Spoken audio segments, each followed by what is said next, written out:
लें, या तो जिनको रोग हो चुका है या जिनको रोग नहीं है, दोनों लोगों को रोग से बचने के लिए हर क्षण हर पल प्रयत्न करना चाहिए। महात्मा चरक कहते हैं, रोगों ने जिसके हृदय में घर बना लिया है वो व्यक्ति जीवन में कभी सुखी से जीवन यापन नहीं कर सकता। इतने बड़े महात्मा का यह अनुभव है। जो रोगित है, रोग से ग्रसित है, रोग ने जिसको तोड़ रखा है, कितना भी धन हो, यौवन तो क्षीण हो ही जाता है, कितना भी कुटुंब खानदान हो, बड़े से बड़ा, यदि रोग ने जिसको घेर लिया है वह व्यक्ति सुखार्तिम तम ना समाचरेत, वो सुख के साथ नहीं रह सकता। यदि सुख के साथ जीवन का निर्वहन करना है तो इन रोगों से बचने की पूरी कोशिश में रहिए। नीचे वो क्या लिखते हैं देखिए, कहते हैं सुखार्थी सर्वभूतानां मतः सर्वा प्रवर्तये।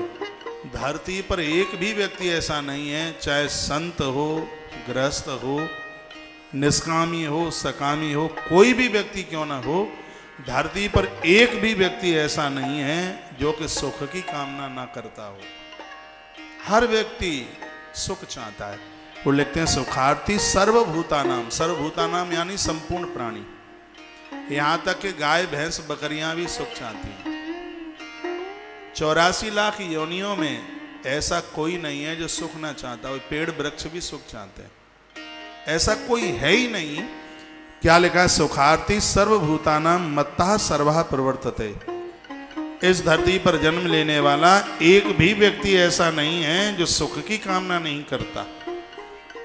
सबको सुख चाहिए, तो सबको सुख चाहिए तो उसके लिए इन रोगों से बचने के लिए हर क्षण हर पल सावधान रहिए। ज्ञाना ज्ञान विशेषांस्तु मार्गा मार्गा प्रवर्तये। सबसे बड़ा ज्ञानी, सबसे बड़ा समझदार वह है। कौन है? सबसे बड़ा समझदार वह है जो इन रोगों से बचने के लिए पाथेय जिंदगी जीता है। पाथेय जिंदगी का मतलब है जो परहेज करता है। डायबिटीज का मरीज रात को आलू का हलवा खा के सो जाए, फिर हम देखते हैं रात्रि में कितनी बार बाथरूम को जाता है। हाँ, वो रह ही नहीं सकता।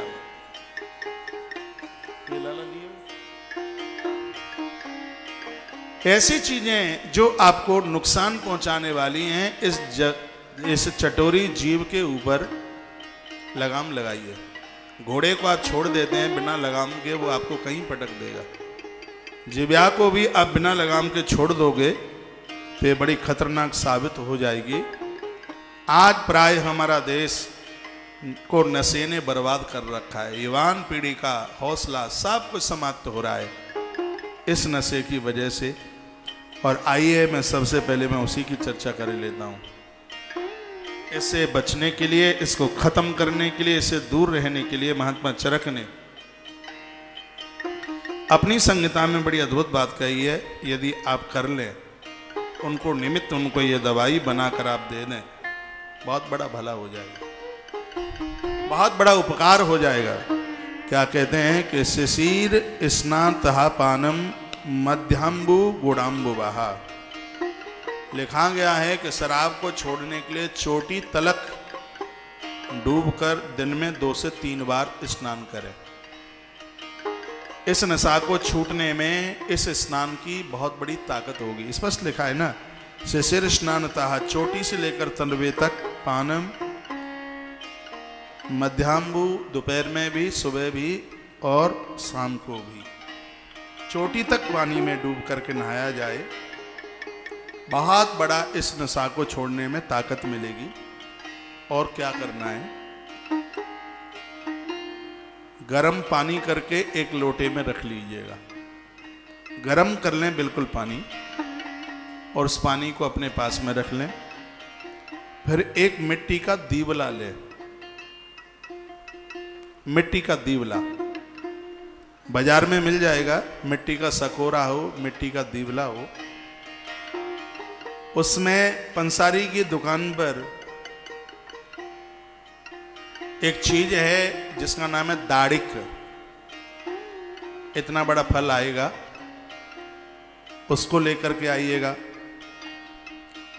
घी लीजिए, सेंधा नमक लीजिए, इलायची लीजिए, इतनी चीजें आप लें। और जो आपने जो देवला लिया है जो मिट्टी का, उसमें घी को डालें।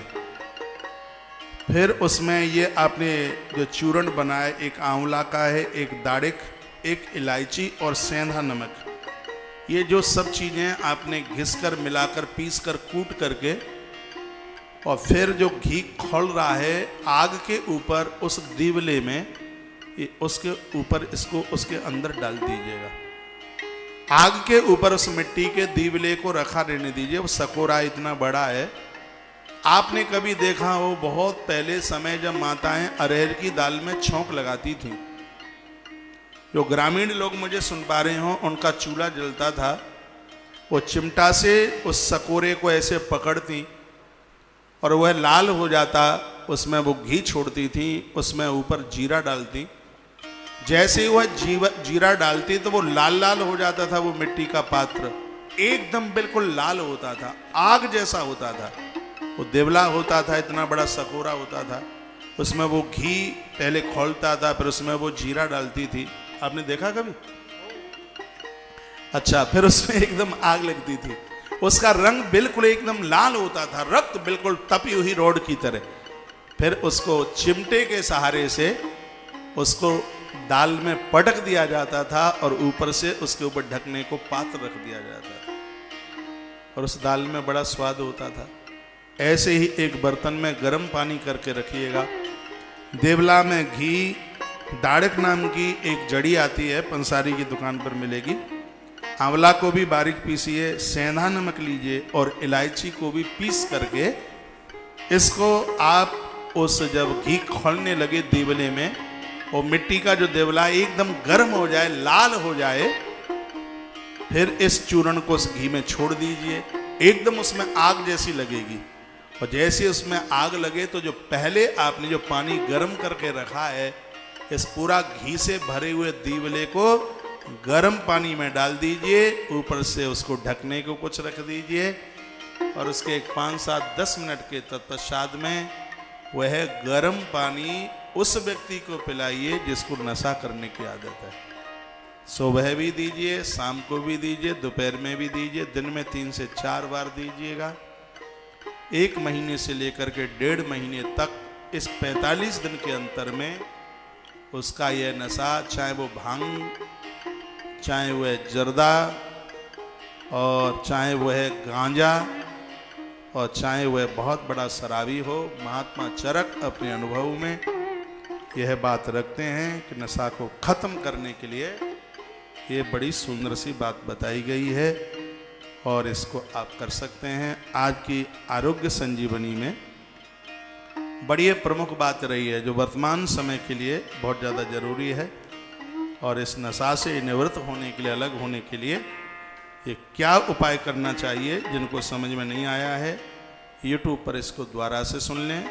और भी आगे यदि किसी को ऐसी दिक्कत है तो यह बात आप उनको ज़रूर बताइए। घड़ी का कांटा 2:30 पर पहुंच रहा है, 2:30 बजने वाला है, और आप 2600 से ज़्यादा लोग अभी भी इस समय जुड़े हुए हैं। यदि यह प्रोग्राम आपको अच्छा लग रहा है तो आप इस चैनल को सब्सक्राइब जरूर कीजिए।